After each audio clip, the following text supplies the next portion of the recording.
Ngayong araw naman po, magluto ako ng ginataang manok. Pero ang aking pong manok ay haluan ko po siya ng gulay na pechay. Masarap po kasi kumain na meron namang gulay yung ating manok. Sa parang po pala pagluto ko nitong ginatang manok, igisa ko po muna yung bawang sibuyas, tsaka yung manok. Lagay ko na po itong bawang, sibuyas. Siyempre po, hindi pwedeng mawala ang ating luya. Kasi kailangan po ito doon sa manok. Pantanggal ng lansa. Kung sa Bicol tawagin ay ranggis.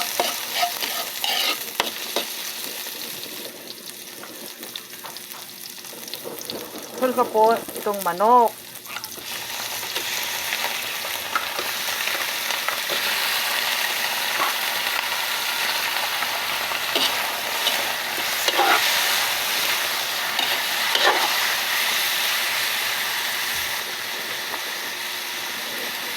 Lagyan ko na muna siya ng kaunting paminta. Lalagay ko na rin itong na cubes para kumapit na doon sa chicken niya, yung lasa.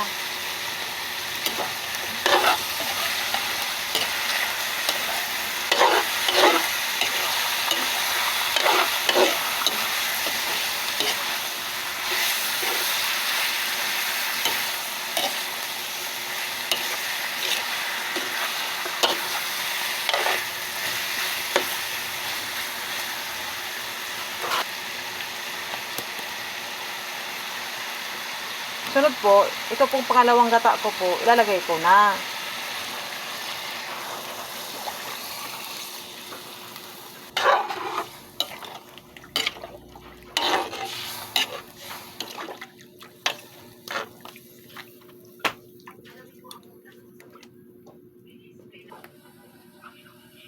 Sa ngayon, takpan ko po muna siya para medyo maluto muna yung aking manok.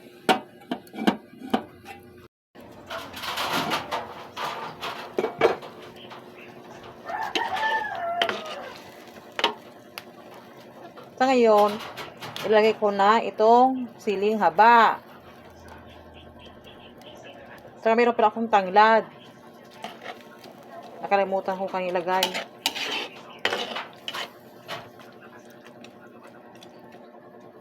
Sunod ko na rin po ilagay itong pechay.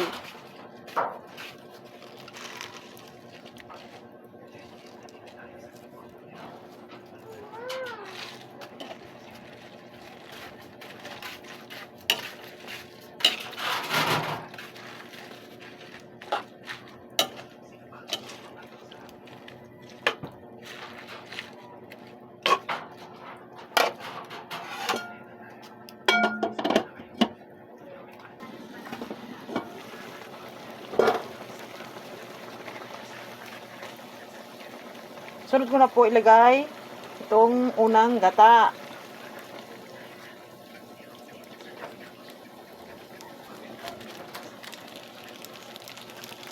Lagyan ko po ulit siya ng paminta.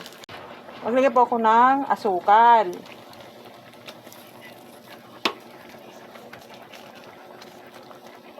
Saka asin. Haluin ko po muna. Para pagkano ko po, tikapan ko po siya kung okay na po ang timpla.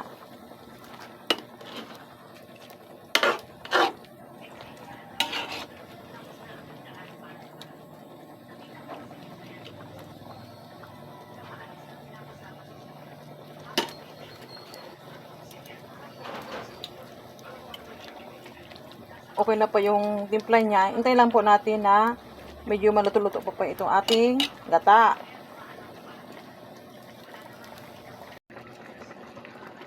Sa ngayon, pwede na po natin tanggalin ito aking niluto na ginataang manok sa apoy.